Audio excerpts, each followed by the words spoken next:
Pessoal, saudações a todos. Quem fala é Carlos Lacerda, presidente da associação, o atual mandatário. E estou aqui na presença do senhor Oliveira, que é o nosso representante aqui junto aos órgãos políticos e junto também ao nosso advogado, o doutor Renan. Tá? Inclusive está aqui hoje nos acompanhando para tirar dúvida que precisar aqui, tá? Porque nos foi feita algumas perguntas e acho que alguma coisa ficou em aberto no outro vídeo, no último vídeo. Então estamos aqui para esclarecer, tá? Só peço desculpa a você, porque nós estamos aqui próximo à base dos Afonso e de vez em quando passando alguns aviões aqui. Mas quanto a isso, não se preocupe.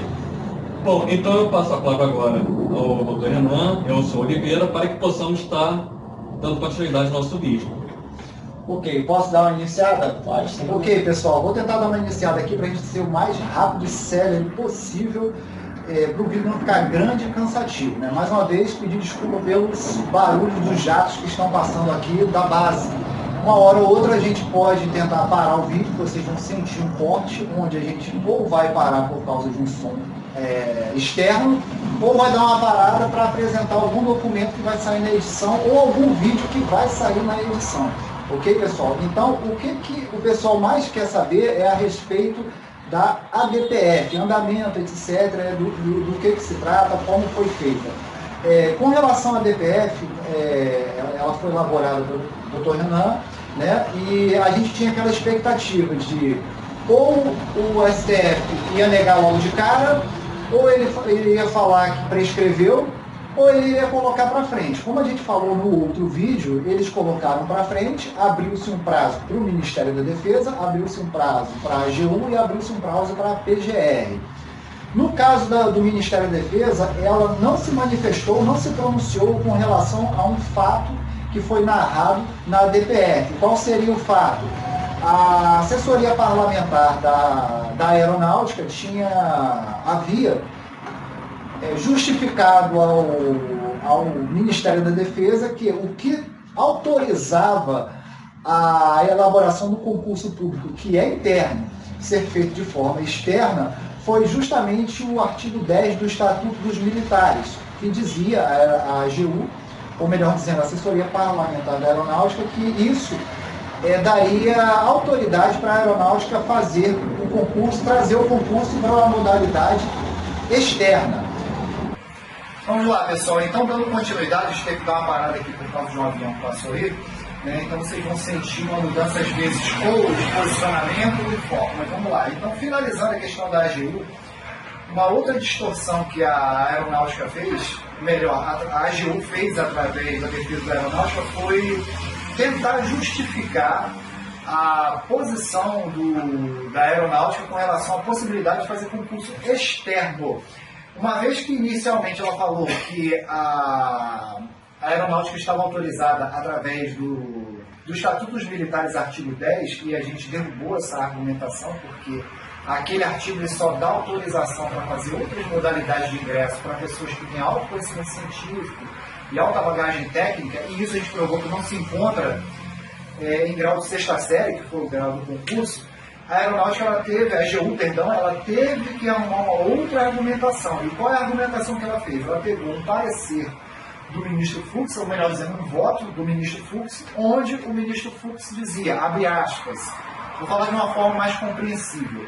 O ministro Fux, ele comentou que a Constituição ela não abrange todos os aspectos e necessariamente a população, através de membros eleitos, poderia criar outras formas de resolução de assuntos que não foram cobertos pela Constituição. O que a Aeronáutica fez? Melhor dizendo, a AGU fez. Ela pegou esse ponto do Fux e reinterpretou da forma mais conveniente para ela, dizendo o quê? Que o que o ministro Fux, na realidade, queria dizer é que, além dos membros eleitos, no caso específico do voto dele ali, foi o chefe do Poder Executivo, que é o presidente da República, à época de cada edição, de cada publicidade lá, publicação de oficial, e do membro do Câmara e Senado, Poder Legislativo. Ele não deu discricionariedade para a administração nem pública nem indireta agir por conta própria. Justamente. Então, o que acontece? A Aeronáutica ela distorceu, porque tem muita gente elogiando as falas da aeronáutica, o pessoalzinho do Conra, né? Elogiando as falas da aeronáutica e não tem o discernimento de entender o que foi feito de errado. Então a aeronáutica mentiu, né, distorceu, a AGU ela mentiu, ela distorceu o parecer do ministro Fux, e a gente já tem uma réplica preparada para isso, caso o ministro nos dê a oportunidade, e falou que na realidade, o que o ministro quis dizer, ou seja, ela se colocou na posição de interpretar o voto do ministro melhor do que o próprio ministro. O que na realidade o ministro quis dizer foi que a aeronáutica poderia também, a administração pública, né, a administração direta, melhor dizendo, poderia também atuar de uma forma discricionária, que é vedada por lei. É um absurdo. Por lei e também não estava previsto no voto dele. Não estava previsto, é um absurdo. Então, essa questão. Na questão da PGR, a Procuradoria-Geral da República, ela também decorreu o prazo sem se manifestar. Um comentário que deve ser feito. Se as argumentações da AGU elas fossem realmente válidas, a própria PGR teria referendado. Se fosse tão escancarado, na verdade tão clara assim, né? É muito mais fácil você referendar, ratificar, né? Do que você apresentar contrapontos. Até o momento ela não fez, né? Eu dei uma olhada no dia 19 de setembro. Eu olhei ontem, não tem nenhum. Então até o dia 20 de setembro de 2024 não tem nenhum tipo de. A não ser que a gente seja acometido por alguma surpresa que seria muito esquisita, né, da Procuradoria-Geral da República se manifestar meses antes do prazo, a princípio ela oficialmente não se manifestou, nem sequer presente data, não. Nem sequer para ratificar o que a AGU falou. Então essas argumentações caem por terra. Ultrapassada essa questão da DPF, podemos entrar para a questão do amicus curiae, né? Que é também muito cobrado da gente pelos associados, inclusive não associados, aquela famosa introduçãozinha do amicus curiae. Ela foi feita através do profissional do direito lá, do Dr. Vinícius Prudêncio. A gente tem a liberdade agora de citar o nome dele, porque ele nos cita nominalmente várias vezes na associação, aliás. E o que ele fez? Em uma live anterior, para quem ainda não conhece as atuações do advogado, ele comentou, uma das últimas lives dele, ele comentou que entrar com a DPF seria balela, ele falou literalmente balela, e que seria golpe. E ele repetiu isso por 3 vezes consecutivas, que a DPF era golpe e é balela. Não precisa ficar gastando dinheiro, ficar fazendo processo no STF, vai gastar dinheiro. Vai gastar dinheiro. É balela. Essa câmera aqui? Fiquem atentos. Não caiam em golpe. É golpe. Como diz, é golpe. Vai tomar golpe, Calabreso.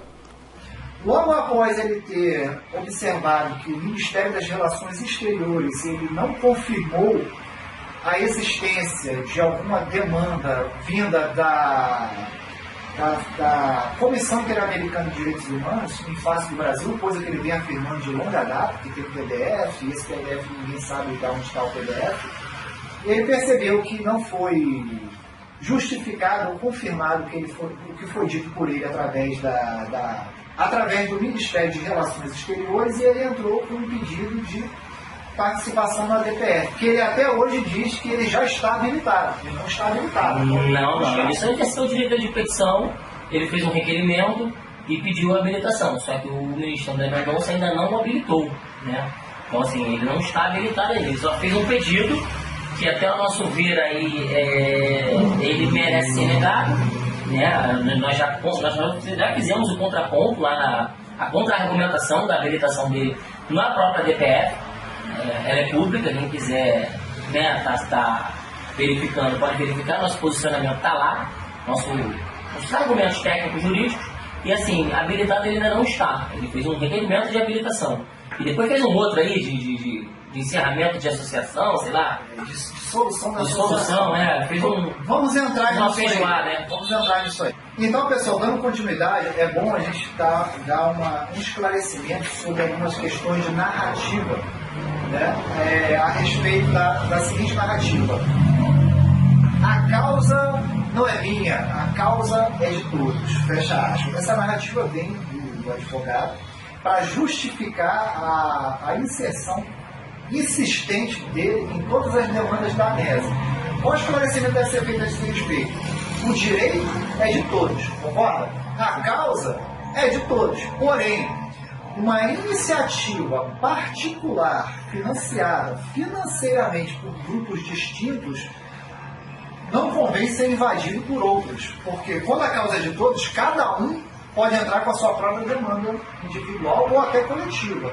Mas dentro da ética, pelo menos no meu entendimento, não convém você entrar com essa justificativa, até na minha opinião cínica, de dizer que a causa é de todos, você penetrar numa demanda individual, particular e financiada financeiramente por grupos distintos. A saber, os associados. Os associados pagam, remuneram, o jurídico, o advogado fazer um trabalho exaustivo para entrar com uma petição, uma demanda para o associado, financiada pelo associado.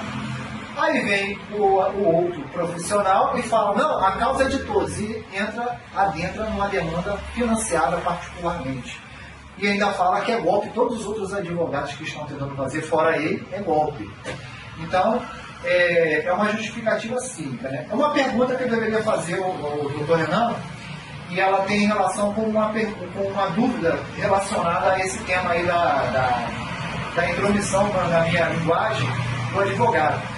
O advogado que entrou com o pedido de habilitação como amicus curiae, ele tem direito de inserir pessoas na DPF, caso a DPF tenha associação? Não, porque ele não é representante de uma associação, um sindicato ou algo do gênero aí. Na verdade, a habilitação ali, caso seja aceita, que eu acredito que não será, até porque a nossa argumentação está lá para a negativa dessa habilitação, ela vai ser individual, é só o CPF dele mesmo. Pois bem, então fiquem sabendo, a gente não sabe se essa informação que está rodando por aí vem do profissional, não podemos afirmar isso, porque a gente não ouviu da própria boca do profissional. Mas tem pessoas dizendo que o próprio advogado que tentou se habilitar na DPF tem alastrado que ele vai enfiar todo mundo ali dentro da DPF. E isso é uma mentira. Mais uma vez reafirmo, não estamos dizendo que foi ele que disse. Mas o disse-me-disse de boca a boca tem falado que a boca pequena, né, nos bastidores tem sido dessa forma. Então a gente está aqui para esclarecer que não na verdade é uma dúvida de um associado e a dúvida é essa. É a dúvida do associado, estamos respondendo. Então, com relação ao pedido de amicus curiae, foi uma argumentação fraca, né? Ele faltou com a verdade perante o ministro ao dizer que trabalha na causa há mais de 10 anos e ele não provou isso, seja fora da OAB, seja dentro da OAB. Até porque, para ele dizer que ele trabalha há 10 anos, ele teria que provar que ele tem uma OAB que tem há mais de 10 anos de existência. A OAB dele fez 6 anos quando ele entrou com a DPF. A contribuição dele, na realidade, foi um parágrafo só, de 5 linhas, onde ele relata que contribuiu com um PL que, inclusive, foi fechado, faliu o PL. Então, não contribuiu para a DPF, no nosso entendimento, por isso que a gente solicitou a retirada. Dentre outros pré-requisitos que são necessários para a admissão de habilitação em amicus curiae em DPF. E se me permite, amicus curiae, ou curiae, se não me falha a memória, é amigos da corte. E realmente, ele pediu extinção da ANES. Ou seja, ele é amigo da corte que está tentando derrubar a nossa... Ele é amigo curiae da outra parte, né? Da outra corte, no caso, que né? parece, né? Então, acontece. Ele faltou com a verdade também. Quando ele informou, num vídeo que ele fez para dizer que entrou com amigos curiae, ele informou que a DPF 260, que é acho que é a ANAFA, né? Que era da APRAFA, a DPF 260. A DPF 260. Ele reputa que a DPF 260 é nossa. A propósito, ele afirma em vídeo público que a DPF 260 é nossa. Para o público leigo é até aceitável esse tipo de confusão. Mas para um profissional de direito habilitado, já com a AB, ele faz esse tipo de informação.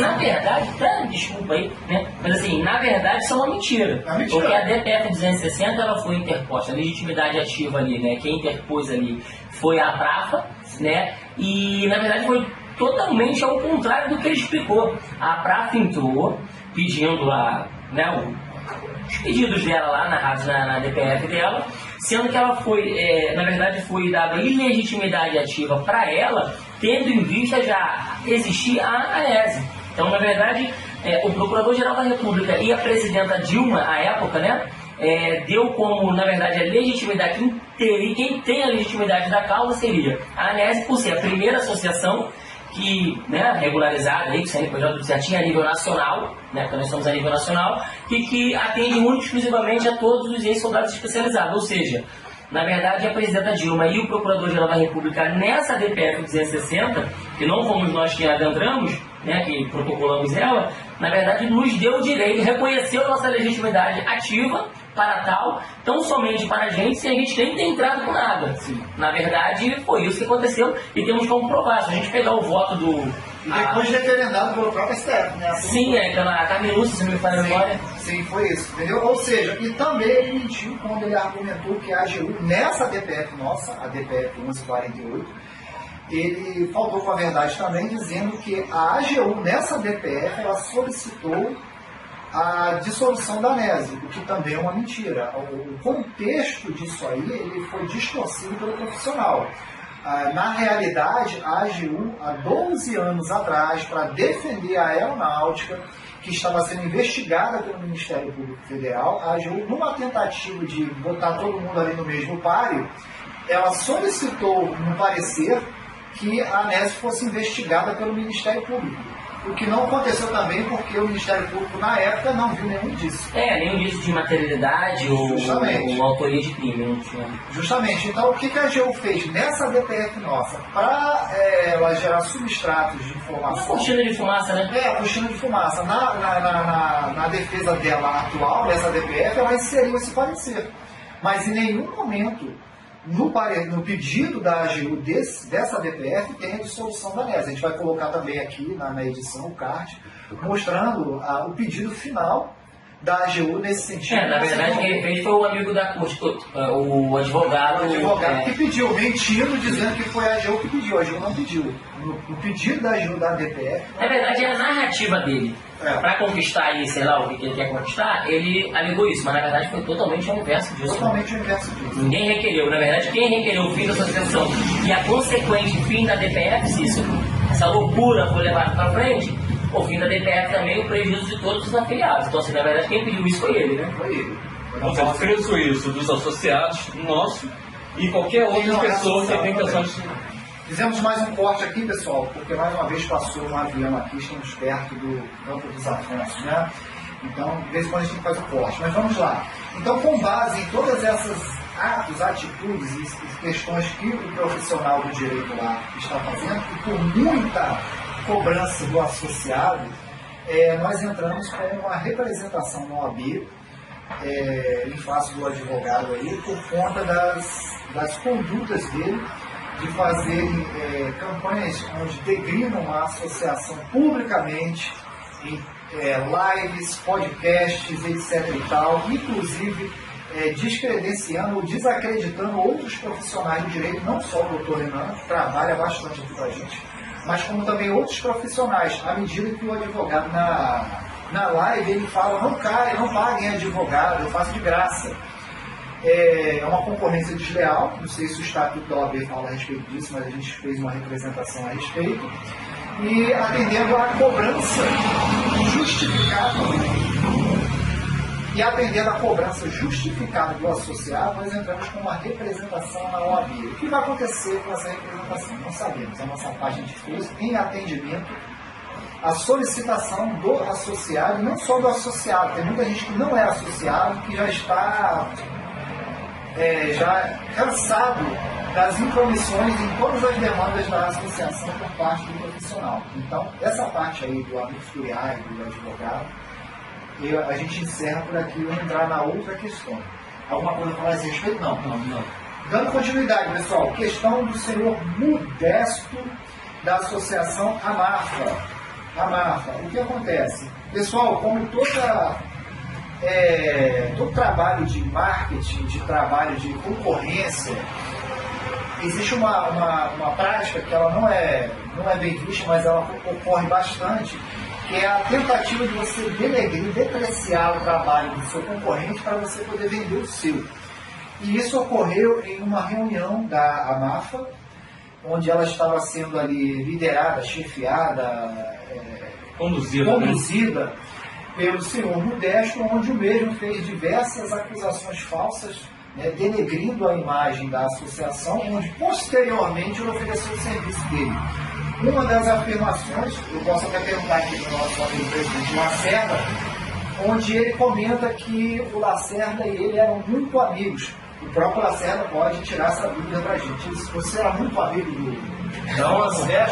Modesto? Eu não sabia disso, mas tudo bem. Bom, para resumir, para botar em pratos limpos, eu conheci o Sr. Modesto lá atrás, tá? Quando a associação saiu da Marcete, que estava lá no centro da cidade, e por questões de apresentações de associados, nós não fomos apresentados, porém não temos vínculos de amizade e muito menos profissional, entendeu? Tanto porque ele trabalha numa vertente que é a respeito de anistia e nós somos através de justiça. Então, assim, não envolve um trabalho em relação ao outro. E por esse motivo nós não temos nem vínculo profissional e nem de amizade, certo? Mas sim, eu conheci o Sr. Modesto lá atrás, mas não interfere em nada do assunto em relação à NES e em relação à Mata. Ou seja, não eram muito amigos, como ele falou, né? Não somos. Somos conhecidos, apenas. Só para botar um par de calma sobre esse assunto, eu recebi uma ligação de alguns do grupo dele, da MAPA, para que os nossos associados fossem apresentados à MAPA, alegando que já estava tudo pronto, que já ia sair a reintegração e que nossos associados poderiam se beneficiar. Eu interpelei, me questionei a respeito disso, eles não deram resposta, por esse motivo nós paramos o assunto ali mesmo. Foi apenas uma ligação, não do Modesto, mas do grupo que cerca o Modesto, entendeu? Ok. Então, dentro dessa reunião, onde tinham diversas pessoas, e essa reunião ela foi publicada na internet, ou seja, deu-se publicidade, ou seja, não era nenhuma conversa de bar, de 2 pessoas, 3 pessoas conversando, era uma reunião onde tinha o orador representando a AMAFA, existia uma plateia e onde ele proferiu as questões que eu vou estar elencando aqui. Ou seja, além de ele dizer que o Lacerda rompeu a amizade com ele por conta de valores de mensalidade, ele também falou que o Lacerda não presta contas dos valores que entram para os associados, que é uma mentira. O Lacerda presta conta sim, quem é associado sabe disso, inclusive falou que é chato, né? Mas faz parte da transparência. Então ele mentiu nesse sentido. Ele também comentou que a ANESE ela está sendo caçada pelo STF, ou seja, mais uma forma de você denegrir a concorrência, ou o que ele acha que é concorrência, para vender o produto dele, que no caso seria adesões à MAFA. E também sugeriu, ou melhor dizendo, afirmou que os integrantes da diretoria anterior, eles, na visão dele, né, na colocação dele, meteram o pé, para quem não entende o termo meter o pé, foram embora, fugiram para Miami ou Portugal. Só que para morar em Miami e Portugal tem que ter bala na agulha, né? O que sugere que a gente está ganhando muito dinheiro para a associação. Ou seja, eu sou da diretoria anterior e eu moro no mesmo lugar ao mesmo tempo. E os outros 2 que são da diretoria anterior, que eu saiba, também moram no Rio de Janeiro. Então vamos lá, pessoal. Então, com base nisso, e também a pedido dos associados que ficaram bem chateados em ouvir tais tipos de informação, ou de justificativas, ou de afirmações, nós também temos planos para entrar com uma demanda judicial, em face inicialmente do senhor Modesto, particularmente, posteriormente da própria MAFA, em função do que foi declarado. Tem alguma esclarecimento? Vai ser algum detalhamento a respeito? Vamos apurar os fatos e vamos tomar as medidas cabíveis, né, pertinentes, civis e criminais, eventuais aí, as atitudes que estiverem, nós vamos cobrar na justiça, porque foi um vídeo em nome da associação, público e notório, né, e que não condiz com a verdade. Ok. Então, ou seja, vamos também postar esse vídeo para vocês aqui, editado, para vocês darem uma olhada. 3, 2, 1. Eu tenho uma briga com a NES, para quem conhece aí, o presidente da NES era meu amigo. Até o dia que eu falei com ele, tá, que quando eu, praticamente, nós aqui fundamos a AMAFA como uma associação e botamos R$10 para o associado, ele na época cobrava 100. A Anésio cobrava 100. Meu amigo aqui, quando foi, já cobrava 150, né? Já depois já foi para 150, 200 e hoje está 300 reais. Por isso que ela está sendo caçada pelo STF. Tá? Porque entra o dinheiro, mas ele não diz o que faz com ele. Então, está dando um problema seríssimo para a Anésio por causa disso e a diretoria dela. Alguns até meteram o pé, um está em Miami, o outro está em Portugal.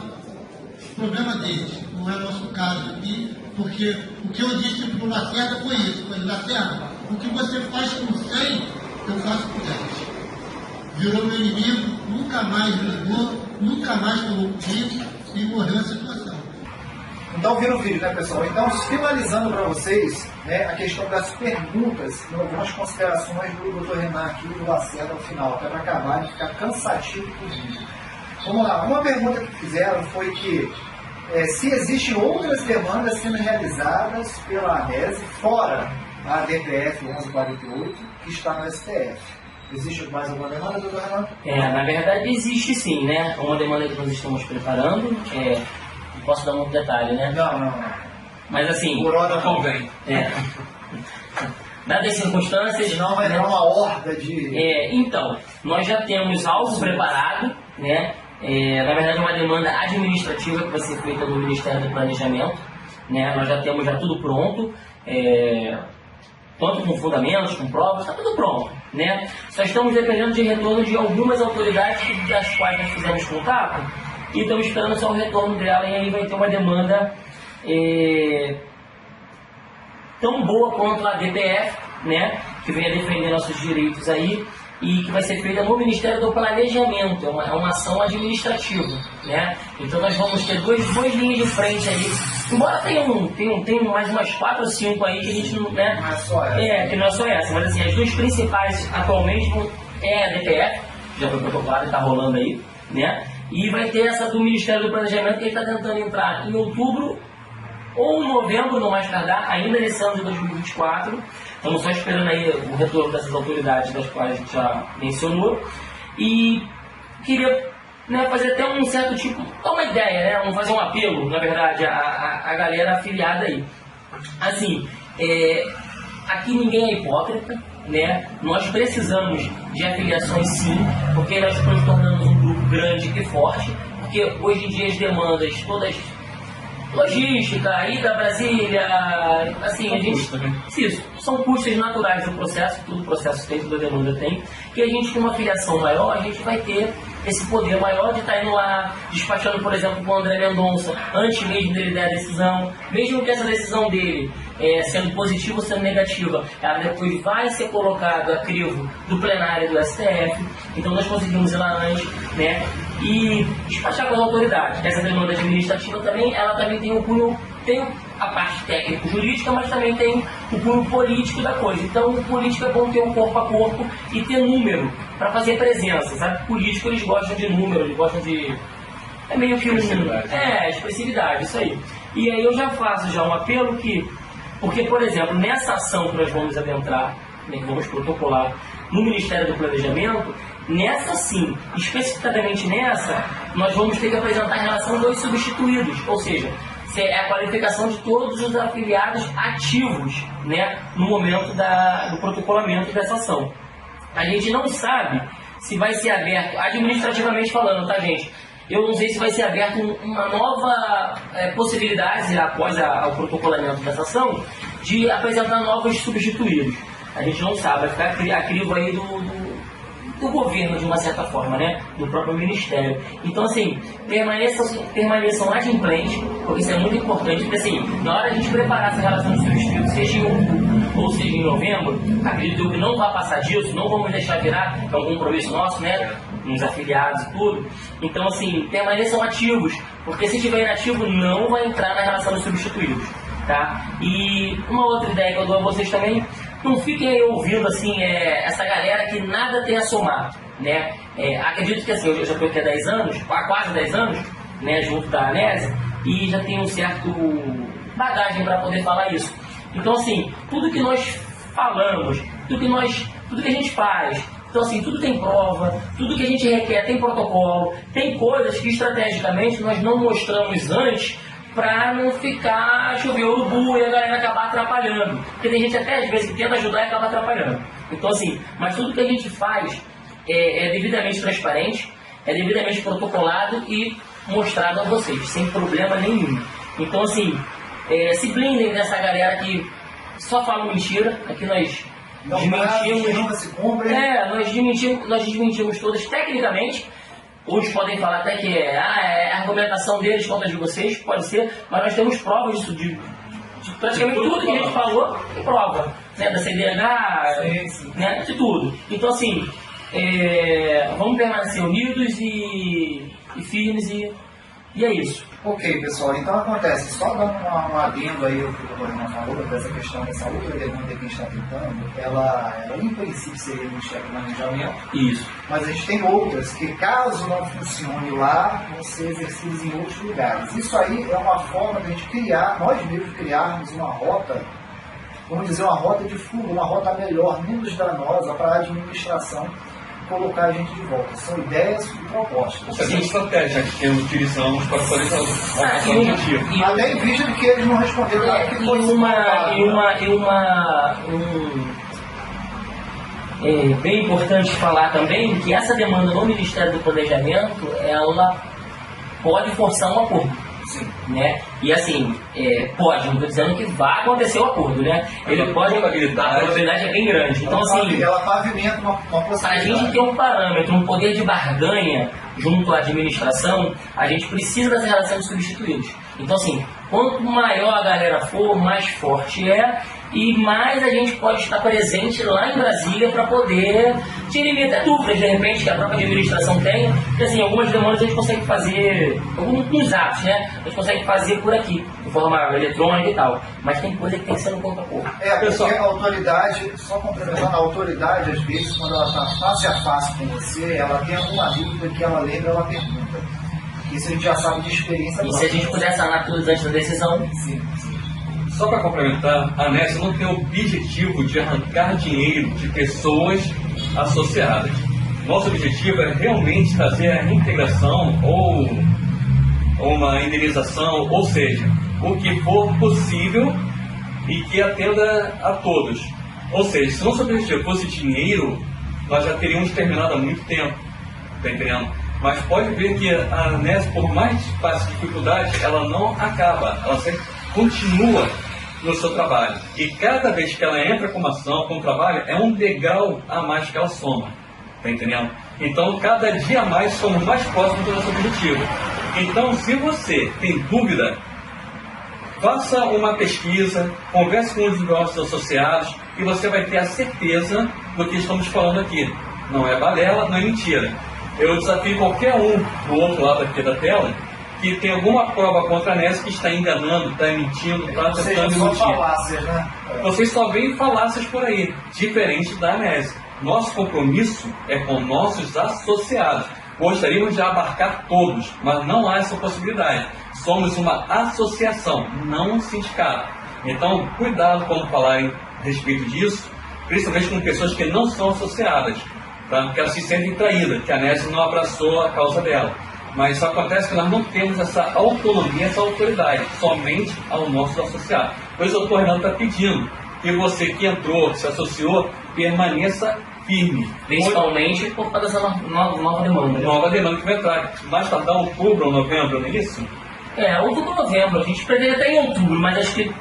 A gente depende do doutor das autoridades. Né? Mas virar o ano, nós vamos deixar. Se for o cronograma ele for certinho do jeito que a gente pensa, é outubro e novembro, né? Então, pessoal, para finalizar, foi uma última pergunta que fizeram, né? A gente não vai ficar botando todas as perguntas aqui não, senão o vídeo vai ficar cansativo. Até porque algumas perguntas a gente não pode responder ainda por hora. Mas foi com relação à denúncia que foi feita pelo Sindibil através do Dr. Jorge Brito, lá na Comissão Interamericana de Direitos Humanos. Mais uma vez, não confundam corte com comissão. Corte é a turma do deixa disso. Comissão é o pessoal que realmente define a questão. Então, perguntaram se está demorando, se não está. O doutor Jorge comentou, falei com ele essa semana. Ele nos esclareceu que os prazos da Corte Interamericana de Direitos Humanos são diferentes dos prazos aqui no Brasil. Eles são prazos mais longos e diz que está dentro do prazo, sim. Ele entrou com a questão dele na Corte Interamericana, tem até um vídeo dele falando a respeito disso aí, quando ele foi lá, junto com o pessoal fuzileiro naval. Cada um tem a sua demanda, tem a sua justificativa, tem as suas provas, etc. e tal, mas ele entrou para ambos. E nós perguntamos se a gente poderia inserir mais coisas na superveniente, fala, né? Isso, provas supervenientes. Provas supervenientes, que são as que estão surgindo logo após ele entrar com essa demanda. Uma questão é a DPF, tem mais umas 2 demandas aí que seriam úteis, mas ele comentou que é necessário esperar uma movimentação, né, lá, tipo um despacho saneador, que aqui no Brasil se chama, né? Para ele poder, a posteriori, entrar. Então, estamos aguardando e não está parado. Não vai ter prejuízo. Como a prova superveniente, como você mesmo falou, ela vai poder ser protocolada em ambos os Sim, não vai ter procedimentos tentativos aí. Sim, não tem esse desespero, apesar da gente ter pressa, obviamente. Embora ela já tenha sido mencionada, né? Sim, na DPF. Inclusive ela foi mencionada na DPF, nós informamos aos ministros que... E a AGU nada falou só a respeito. A AGU nem tocou no assunto, né? A gente comentou não só da demanda que entrou de denúncia na Corte Interamericana de Direitos Humanos, ou seja, o STF sabe que pode estar sendo monitorado pela Corte Interamericana de Direitos Humanos, como também pela OIT, Organização Internacional do Trabalho. Existe uma demanda lá também que nós também informamos ao STF. A quantas anda, a gente não tem maiores detalhes porque são demandas do Sindimil. Obviamente a gente ajudou a montar, a trazer instrumentos para uma melhor... Ainda não chegou o PDF, o PDF vai chegar. O PDF vai chegar, né? Essa história do PDF o pessoal já conhece. Então, pessoal, da minha parte é o que eu tinha a dizer, até para o vídeo não ficar grande, a gente vai editar algumas coisas, obviamente, para dar uma melhor compreensão do que está sendo dito. E passo a palavra aí ao Lacerda e ao Dr. Renan quiser finalizar as considerações finais. Da minha parte já foi. Da minha parte, é isso aí. Vamos permanecer juntos, unidos e fortes. Bom, só quero agradecer a paciência de vocês. Tá atento ao que está acontecendo, tá? Ganhamos nessa tarde de domingo alguns esclarecimentos e esperamos ter saneado algumas dúvidas que estavam parando por aí com vocês. Mas qualquer coisa, entre em contato conosco, mande mais dúvidas, que à medida possível estaremos fazendo mais vídeos para estar complementando a nossa ideia aí, até fazendo um adendo aí, é para final de outubro estar fazendo uma outra, né? Até para poder explicar a próxima demanda. Sim. Então, para final de outubro aí, a gente vai dar, provavelmente final de outubro, vai estar fazendo uma nova comunicação com vocês aí. Desde que as autoridades cumpram os cronogramas. Sim. Uma expectativa, né? Uma expectativa, mas a expectativa com certeza no final de outubro a gente está de repente fazendo algum outro trabalho para dar mais alguma informação para vocês. Aqui a transparência também quanto ao que já existe, que é a DPF, né? Então nos acompanhem pelo YouTube e também pela nossa rede social, que é a nossa página no Google, ok? Um forte abraço a todos, fiquem com Deus.